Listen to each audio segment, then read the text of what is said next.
ജനാധിപത്യത്തെക്കുറിച്ച് സംസാരിക്കുന്ന, അവകാശങ്ങളെക്കുറിച്ച് സംസാരിക്കുന്ന, മനുഷ്യ വിമോചനത്തെക്കുറിച്ച്, സാമൂഹ്യ വിമോചനത്തെക്കുറിച്ച് സംസാരിക്കുന്ന പ്രസ്ഥാനങ്ങളെയും അതിനകത്തുള്ള പ്രവർത്തകരെയും നിങ്ങൾക്ക് കൊന്നൊടുക്കാൻ സാധിക്കുമെങ്കിൽ അത് ഇന്ത്യയിലെ ഈ പോരാട്ടങ്ങൾക്ക് കൂടുതൽ കൂടുതൽ ശക്തി പകരുമെന്നുള്ള കാര്യത്തിൽ ഒരു സംശയവും എന്നെ സംബന്ധിച്ചിടത്തോളം ഇല്ല.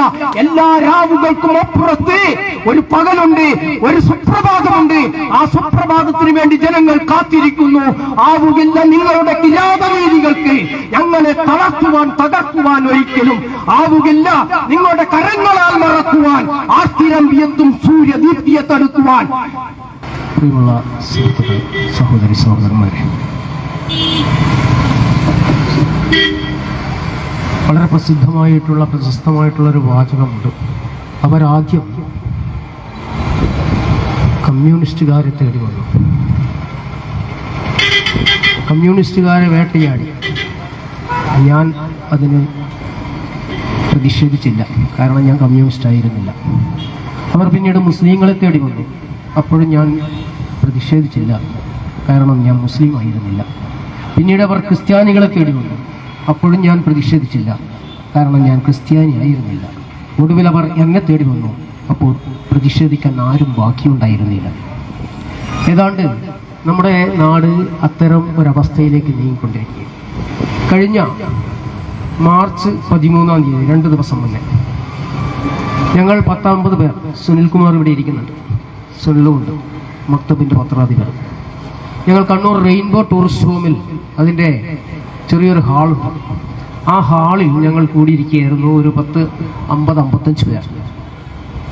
കണ്ണൂർ വനിതാ കോളേജിൻ്റെ നിർമ്മാണ സമയത്ത് അതിൻ്റെ ഫണ്ട് സ്വരൂപിക്കുന്നതിൻ്റെ ഭാഗമായിട്ട് കണ്ണൂർ പോലീസ് മൈതാനിയിൽ ഒരു അഖിലേന്ത്യാ പ്രദർശനം ഉണ്ടായിരുന്നു. വി കെ കൃഷ്ണമേനോൻ മെമ്മോറിയൽ കോളേജിന്റെ ധനശേഖരണാർത്ഥം.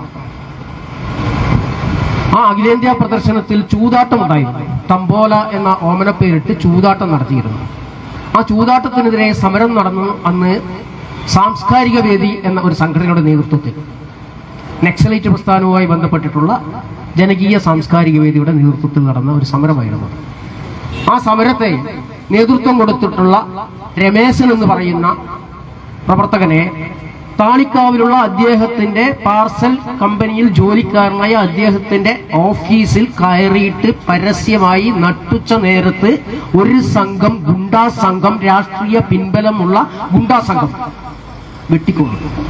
അദ്ദേഹത്തിന്റെ ചരമ വാർഷികമായിരുന്നു, ചരമദിനമായിരുന്നു മാർച്ച് 14. അതിന്റെ ഭാഗമായി ഞങ്ങൾ ഒത്തുകൂടിയതാണ്.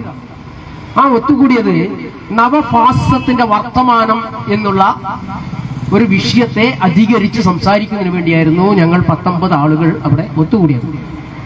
ഞങ്ങളിങ്ങനെ സംസാരിച്ചു കൊണ്ടിരിക്കുമ്പോൾ യൂണിഫോം ഇട്ടിട്ടുള്ള 2 പോലീസുകാർ ഞങ്ങളുടെ അനുമതിയില്ലാതെ അതിനകത്തേക്ക് കയറി വരികയാണ്. അവർ ഒന്നും ചോദിക്കുന്നില്ല, ആരോടും ചോദിക്കുന്നില്ല, സംഘാടകരോട് ചോദിക്കുന്നില്ല. കൾച്ചറൽ ഫോറം എന്ന് പറയുന്ന ഒരു സംഘടനയാണ് ഈ പരിപാടി സംഘടിപ്പിക്കുന്നത്. അവർ കയറി വരുന്നു, അവർ ഫോട്ടോ എടുക്കുന്നു, അവർ പോകുന്നു. ഇതേതാ വെള്ളരിക്കപ്പെട്ടണം. വാടക കൊടുത്ത് ഒരു മുറിയെടുത്ത് അതിനകത്ത് പരിപാടി നടത്തുകയാണ്. അതിനകത്ത് കയറി വരുമ്പോൾ പോലീസുകാരല്ല, ഇനി ഇന്ത്യയുടെ പ്രസിഡന്റ് ആയാൽ പോലും നിങ്ങളുടെ വീടിനകത്ത് കയറാൻ നിങ്ങളുടെ അനുമതി വേണ്ടേ? നിങ്ങളുടെ സ്വകാര്യമായിട്ടുള്ള അല്ലെങ്കിൽ നിങ്ങളുടെ മാത്രമായിട്ട് നടക്കുന്ന ഒരു പരിപാടി, പബ്ലിക് പ്ലാറ്റ്ഫോം ആണെങ്കിൽ ശരിയാണ്. ഇതാ ഈ പരിപാടിയിലേക്ക് ആർക്ക് വന്നിട്ടും ഫോട്ടോ എടുത്തിട്ട് പോകാം, അതിന് മര്യാദയുണ്ട്. പക്ഷേ എവിടെയെങ്കിലും ഒരു സംഘടന ഹാൾ പ്രോഗ്രാം നടത്തുമ്പോൾ ആ ഹാൾ പ്രോഗ്രാമിനകത്തേക്ക് പ്രവേശിക്കാൻ വേണ്ടി, ആ ഹാളിനകത്തേക്ക് പ്രവേശിക്കാൻ വേണ്ടിയിട്ട് നിയന്ത്രണം ഉള്ളപ്പോൾ ആ നിയന്ത്രണത്തിന് പോലീസുകാർക്ക് ബാധകമല്ല. ഞാൻ ഇത് പറയാൻ കാരണം എന്ന് വെച്ചാൽ, എനിക്ക് മുന്നേ സംസാരിച്ച സുഹൃത്ത് പറഞ്ഞു, നമ്മൾ അടിയന്തരാവസ്ഥയിലേക്ക് പോവുകയാണ്. അടിയന്തരാവസ്ഥയിലേക്ക് പോവുകയല്ല, 2 കൊല്ലത്തെ 21 മാസത്തെ അടിയന്തരാവസ്ഥ അത് കഴിഞ്ഞപ്പോൾ ജനതാ പാർട്ടി ഗവൺമെന്റ് വന്നപ്പോൾ പിൻവലിച്ചു കഴിഞ്ഞു, അതോടുകൂടി തീർന്നു. ആ 2 കൊല്ലത്തെ അല്ലെങ്കിൽ 21 മാസത്തെ അടിയന്തരാവസ്ഥ മാത്രമാണ് ഇന്ത്യക്കകത്ത് കാര്യമായിട്ട് ജനാധിപത്യ ഓപ്പൺ ആയിട്ടുള്ള രാഷ്ട്രീയമായിട്ടുള്ള ധ്വംസം നടന്ന ഒരു കാലം. പക്ഷെ അതിനുശേഷം ഇങ്ങോട്ടേക്ക് നാം അന്വേഷിച്ചു നോക്കുക, അടിയന്തരാവസ്ഥയിൽ ആ അടിയന്തരാവസ്ഥ കാലത്ത് ഉണ്ടായിരുന്ന നിയന്ത്രണങ്ങളെക്കാളും ഭീകരമായ നിയന്ത്രണങ്ങൾക്ക് വിധേയമാക്കപ്പെട്ട് കഴിഞ്ഞിരിക്കുന്നു നാം ഓരോരുത്തരും. ഇവിടെ സംസാരിക്കണമെങ്കിൽ മൈക്ക് പെർമിഷൻ വേണമെങ്കിൽ നിങ്ങൾ കാശ് കൊടുക്കണം. എത്ര കാശ്? ഇവർ പറയുന്ന കാശ് കൊടുക്കണം. നിങ്ങൾക്ക് പോലീസിന്റെ അനുമതിയില്ലാതെ ഒരു കാര്യവും ഇവിടെ ചെയ്യാൻ സാധിക്കാത്ത ഒരു സ്റ്റേറ്റ് ഉണ്ടാക്കി വെച്ചിരിക്കുക. പോലീസ് സ്റ്റേറ്റ്, ഡെമോക്രാറ്റിക് എന്ന് പറയാം എന്നല്ലാതെ പോലീസ് സ്റ്റേറ്റ് ആണ് ഇന്ന് നമ്മളെ ഭരിച്ചുകൊണ്ടിരിക്കുന്നത്.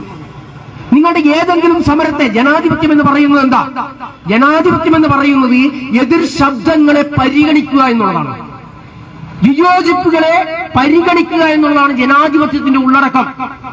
അപ്പൊ എതിർ ശബ്ദങ്ങളെ നിങ്ങൾ എവിടെയെങ്കിലും പരിഗണിക്കാതിരിക്കുന്നുണ്ടെങ്കിൽ, അതിനെ അടിച്ചമർത്തുന്നുണ്ടെങ്കിൽ അവിടെ ജനാധിപത്യമില്ല. അപ്പോൾ നിങ്ങൾ ജനാധിപത്യം എന്ന വാക്കുകൾ മാത്രം ഉപയോഗിച്ചാൽ ജനാധിപത്യം ഉണ്ടാവില്ല. ഈ കേരളത്തിനകത്ത് കഴിഞ്ഞ 34 ദിവസമായിട്ട് സെക്രട്ടേറിയറ്റിന് മുന്നിൽ കേവലം 233 രൂപ ഒരു ദിവസത്തേക്ക് കൂലി കൊടുത്തുകൊണ്ട് അടിമപ്പണി ചെയ്യിക്കുന്ന ആയിരക്കണക്കിന് സ്ത്രീകൾ സെക്രട്ടേറിയറ്റിന് മുന്നിൽ സമരം ചെയ്യുന്നുണ്ട്. കേരളം ഭരിക്കുന്നത് വലിയ പുരോഗമനവാദികളായിട്ടുള്ള ഭരണാധികാരികളാ. ഒരു ചർച്ചക്ക് വിളിച്ചോ? നാം ആലോചിച്ച് നോക്കാം. ബ്രിട്ടീഷുകാരെ വിളിച്ചിരുന്നു. ഗാന്ധിജിയെയും കോൺഗ്രസിന്റെ നേതാക്കന്മാരെയും കമ്മ്യൂണിസ്റ്റ് പാർട്ടി നേതാക്കന്മാരെയും ലീഗിന്റെ നേതാക്കന്മാരെയും സമരം ചെയ്യുന്ന ഘട്ടങ്ങളിൽ ബ്രിട്ടീഷുകാരനെന്ന് പറയുന്ന സാമ്രാജ്യ ശക്തിയുടെ ഭരണാധികാരികൾ ചർച്ചക്ക് വിളിച്ച് ചർച്ച ചെയ്തിരുന്നു. അവർ അടിച്ചമർത്തിയിട്ടുണ്ട്, വെടിവെച്ചിട്ടുണ്ട്, ജാലിയൻവാലാബാഗ് ഉണ്ടാക്കിയിട്ടുണ്ട്, ഒരുപാട് സംഭവങ്ങളും ചെയ്തിട്ടുണ്ട്. ഇല്ല എന്നല്ല. പക്ഷേ അപ്പോഴും ജനാധിപത്യ മര്യാദകൾ സൂക്ഷിച്ചിരുന്നു ഭരണാധികാരികൾ. പക്ഷേ ഇന്ന് ഇന്ത്യ ഭരിച്ചുകൊണ്ടിരിക്കുന്ന, ഇന്ത്യയിലെ സംസ്ഥാനങ്ങൾ ഭരിച്ചുകൊണ്ടിരിക്കുന്ന ഭരണാധികാരികൾ ജനാധിപത്യ മര്യാദയോ സംസ്കാരമോ പ്രകടിപ്പിക്കുന്നുണ്ടോ? ഇല്ല. എതിർ ശബ്ദങ്ങളെ പരിഗണിക്കുന്നില്ല. പിന്നെ എന്ത് ജനാധിപത്യം? ഇന്ത്യക്കകത്ത് UAPA എന്ന് പറയുന്ന ഭീകരവാദ വിരുദ്ധ നിയമം എന്ന് പറയുന്ന ഒരു നിയമമുണ്ട്. നേരത്തെ എനിക്ക് മുന്നേ സംസാരിച്ച സുഹൃത്ത് പറഞ്ഞു, 10,000-കണക്കിന് സാധാരണക്കാരെ, ചെറുപ്പക്കാരെ ഒരു വിചാരണയും കൂടാതെ വർഷങ്ങളോളം തടവിലിട്ടിരിക്കുകയാണ്. നമ്മുടെ കോടതികൾ എവിടെ പോയി? നമ്മുടെ കോടതികൾ എവിടെ പോകുന്നു? ഇവിടെ ബ്രാഹ്മണന്മാരെ ബഹുമാനിക്കാത്തതാണ് നമ്മുടെ ഈ രാജ്യം നേരിടുന്ന ഏറ്റവും വലിയ പ്രതിസന്ധിക്ക് കാരണമെന്ന് പറയുന്ന ജഡ്ജിമാരാണ് നമ്മുടെ കോടതികളിൽ ഇരിക്കുന്നത്. നിങ്ങൾ ആലോചിച്ച് നോക്കൂ. പറയുന്നത് മറ്റൊരു ബ്രാഹ്മണൻ.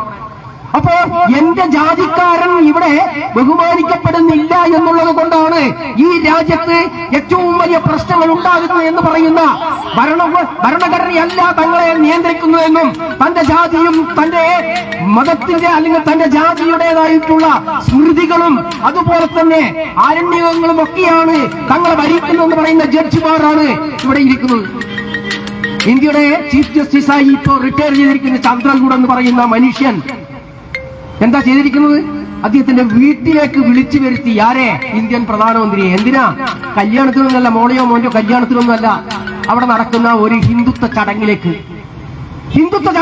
ഇന്ത്യയുടെ സുപ്രീം കോടതിയുടെ ചീഫ് ജസ്റ്റിസാണ് വിളിച്ചു വരുന്നത്. എന്താണ് ഇതിന്റെ അർത്ഥം?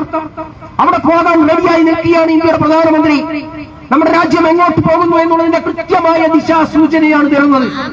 നാം മനസ്സിലാക്കേണ്ട കാര്യം, ഫൈസി എന്ന് പറയുന്ന MK ഫൈസി എന്ന് പറയുന്ന SDPIയുടെ അഖിലേന്ത്യാ അധ്യക്ഷനെ അറസ്റ്റ് ചെയ്ത് ഒരു കേസിനകത്ത് ഉൾപ്പെടുത്തി അറസ്റ്റ് ചെയ്ത് ജയിലിലടക്കുമ്പോൾ ആ അടക്കുന്നതിൽ കൃത്യമായ രാഷ്ട്രീയമുണ്ട്.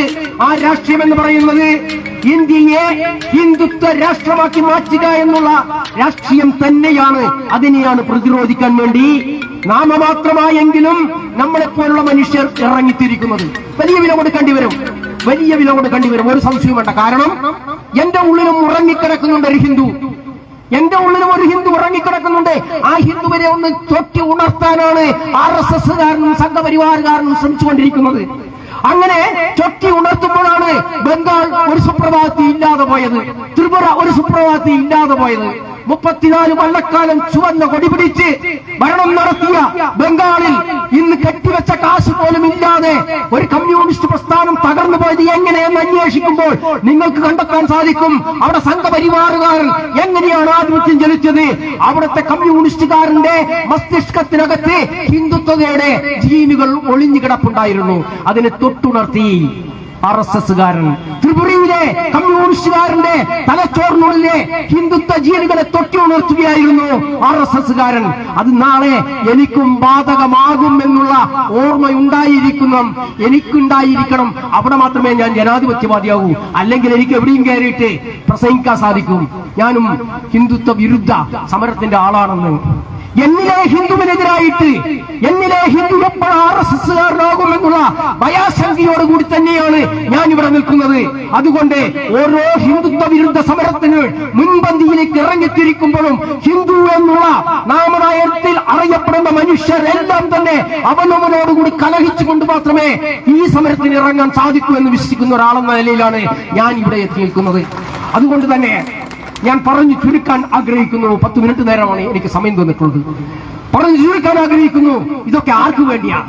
പാവം ഇവിടെയുള്ള ഹിന്ദു, ഈ ഇവിടുത്തെ ഹിന്ദു നേരത്തെ പറഞ്ഞത് 85% സവർണന്മാരാണ്, 15% സവർണന്മാരാണ്, 85% ദളിതന്മാര്, അതുപോലെ തന്നെ ആദിവാസികള്, ന്യൂനപക്ഷങ്ങള്, പിന്നോക്കക്കാർ, 4 വിഭാഗത്തിൽ വരുന്ന ആളുകളാണ്. ഈ 4 വിഭാഗത്തിൽ വരുന്ന ആളുകൾ, ആ ആളുകൾ 85% തൊട്ടുണർത്തുകയാണ്. ന്യൂനപക്ഷങ്ങളെ മാറ്റി നിർത്തിക്കഴിഞ്ഞ് പിന്നീട് വരുന്ന ആദിവാസികൾ, ദളിതർ, പിന്നോക്കക്കാർ, ഇവരെയൊക്കെ തൊട്ടുണർത്തിക്കൊണ്ടിരിക്കുക. അങ്ങനെ തൊട്ടുണരുമ്പോൾ നമ്മുടെ കാവുകൾ ക്ഷേത്രങ്ങളായി മാറുന്നു. കാവുകളിലുള്ള അതാത് ജാതികളിലെ കോമരങ്ങളും അതാത് ജാതികളിലെ പൂജാരികളും അപ്രത്യക്ഷമാകുന്നു. അവിടെ ബ്രാഹ്മണന്മാർ കടന്നു കയറുന്നു. ആ കാവുകളിലേക്ക്, കോട്ടങ്ങളിലേക്ക് എല്ലാം ബ്രാഹ്മണന്മാർ വരികയും അങ്ങനെ ബ്രാഹ്മണ്യത്തിൻ്റെതായിട്ടുള്ള ഒരുപാട് കാര്യങ്ങൾ ചെയ്തു കൊടുക്കുകയും ചെയ്യുന്നു. നമ്മൾ അറിയാതെ മാറുകയാണ്. എന്നിട്ട് നമ്മൾ പറയും നമ്മൾ ഹിന്ദുത്വ വിരുദ്ധ സമരത്തിൽ തന്നെയാണുള്ളത്. നമ്മൾ കമ്മ്യൂണിസ്റ്റ് പാർട്ടിയുടെ കൊടി പിടിക്കുന്നത് കൊണ്ട്, കോൺഗ്രസിന്റെ കൊടി പിടിക്കുന്നത് കൊണ്ട് നമ്മളൊക്കെ RSS വിരുദ്ധന്മാരാണ് എന്ന് നമ്മൾ സ്വയം ധരിച്ച് വശായിരിക്കുകയാണ്. അല്ലെങ്കിൽ അവരൊക്കെ RSS വിരുദ്ധന്മാരാണെന്ന് നമ്മൾ സ്വയം ധരിച്ച് വശായിരിക്കുകയാണ്. ഇത് ആർക്കു വേണ്ടി എന്നുള്ളൊരു ചോദ്യമുണ്ട്. ഇവിടുത്തെ ഒരു സാധാരണക്കാരനോട് ചോദിച്ചു നോക്കുക. നിങ്ങൾക്ക് കിട്ടിക്കൊണ്ടിരുന്ന ഗ്യാസ്, ആ ഗ്യാസ് അതിന്റെ സബ്സിഡി എടുത്തു കളയുമ്പോൾ പറഞ്ഞു നിങ്ങളുടെ അക്കൗണ്ടിലേക്ക് വരുന്നുണ്ടോ? ഏതെങ്കിലും ഒരു ഹിന്ദു എന്റെ വാക്ക് കേൾക്കുന്നുണ്ടെങ്കിൽ ഒന്ന് നോക്കണം. ബാങ്ക് അക്കൗണ്ട് ബുക്ക് എടുത്തിട്ട് അക്കൗണ്ടിലേക്ക് വരുന്നുണ്ടോ? പ്രതിപക്ഷത്തിരിക്കുമ്പോൾ നമ്മോട് പറഞ്ഞു 40 ഉറുപ്പികക്ക് 60 ഉറുപ്പിക ഉണ്ടായിരുന്നു പെട്രോളിന്. 40 ഉറുപ്പികക്ക് ഞങ്ങൾ വന്നാൽ നിങ്ങൾക്ക് പെട്രോൾ തരും. ശോഭേച്ചി തലയിൽ മറ്റേതും വെച്ചിങ്ങനെ നടന്നു. നമ്മുടെ ഗ്യാസ് സിലിണ്ടറും അതുപോലെ തന്നെ വണ്ടി വലിച്ചിട്ടൊക്കെ ശോഭേച്ചിയും സുരേന്ദ്രേട്ടനും നടന്നു കേരളത്തിലെ തെരുവുകളിലൂടെ. ഇപ്പോഴെത്രയാ പെട്രോളിന്റെ വില? 105 രൂപ 86 പൈസ. ഇല്ലേ? സാധാരണക്കാരന്റെ ഏത് അവകാശങ്ങളാണ് നിങ്ങൾ സംരക്ഷിക്കുന്നത്? ആശാവർക്കേഴ്സിന് ഈ 233 രൂപ കൊടുക്കുന്നത് ആലോചിച്ച് നോക്കുക. 233 രൂപ അത് കേന്ദ്രമാണ് കൊടുക്കുന്നത്, അല്ല കേരളമാണ് കൊടുക്കേണ്ടത് പറഞ്ഞ് തർക്കിക്കുകയാണ് ഇവർ. അതിനിടയിൽ ഈ പാവം മനുഷ്യർ 34 ദിവസമായി സമരം ചെയ്യുകയാണ്. ഇവർ ആർക്കു വേണ്ടിയാണ്? അംബാനിക്കും അദാനിക്കും വേണ്ടി. ഇവിടുത്തെ കാട്ടുകള്ളക്കാരായിട്ടുള്ള കോർപ്പറേറ്റുകൾക്ക് വേണ്ടി, അവർക്ക് വേണ്ടി ഒത്താശ ചെയ്യുന്നു. അതുകൊണ്ട് ഇന്ത്യൻ പാർലമെന്റിനകത്ത് ആരെങ്കിലും അദാനിയെ കുറിച്ച് പറഞ്ഞാൽ പൊള്ളുന്നത് അമിത്ഷായ്ക്കാണ്, പൊള്ളുന്നത് മോദിക്കാണ്, പൊള്ളുന്നത് സംഘപരിവാറിന്റെ MLA-മാർക്കും മന്ത്രിമാർക്കുമാണ്.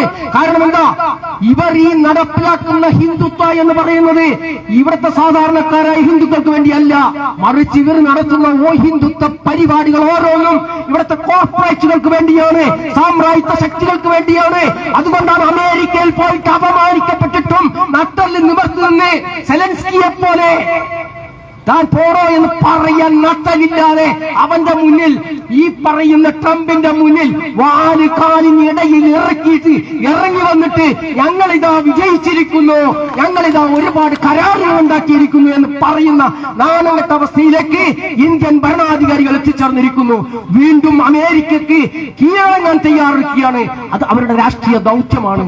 നേരത്തെ പറഞ്ഞല്ലോ, ഷൂൺ വെക്കുന്നത് അന്ന് മാത്രമല്ല ഇന്നും ആ ദൗത്യം തന്നെ നിർവഹിച്ചുകൊണ്ടിരിക്കുന്നു എന്നുള്ളതാണ് നാം മനസ്സിലാക്കേണ്ടത്. അതിന്റെ ഭാഗമായി ജനാധിപത്യത്തെക്കുറിച്ച് സംസാരിക്കുന്ന, അവകാശങ്ങളെക്കുറിച്ച് സംസാരിക്കുന്ന, മനുഷ്യ വിമോചനത്തെക്കുറിച്ച്, സാമൂഹ്യ വിമോചനത്തെക്കുറിച്ച് സംസാരിക്കുന്ന പ്രസ്ഥാനങ്ങളെയും അതിനകത്തുള്ള പ്രവർത്തകരെയും നിങ്ങൾക്ക് കൊന്നൊടുക്കാൻ സാധിക്കുമെങ്കിൽ അത് ഇന്ത്യയിലെ ഈ പോരാട്ടങ്ങൾക്ക് കൂടുതൽ കൂടുതൽ ശക്തി പകരുമെന്നുള്ള കാര്യത്തിൽ ഒരു സംശയവും എന്നെ സംബന്ധിച്ചിടത്തോളം ഇല്ല. എല്ലാ രാവുകൾക്കും അപ്പുറത്ത് ഒരു പകലുണ്ട്, ഒരു സുപ്രഭാതമുണ്ട്. ആ സുപ്രഭാതത്തിന് വേണ്ടി ജനങ്ങൾ കാത്തിരിക്കുന്നു. ആവുകില്ല നിങ്ങളുടെ കിരാതരീതികൾക്ക് ഞങ്ങളെ തകർക്കുവാൻ ഒരിക്കലും ആവുകില്ല. നിങ്ങളുടെ കരങ്ങളാൽ മറക്കുവാൻ, ആർത്തിരമ്പിയത്തും സൂര്യദീപ്തിയെ തടുക്കുവാൻ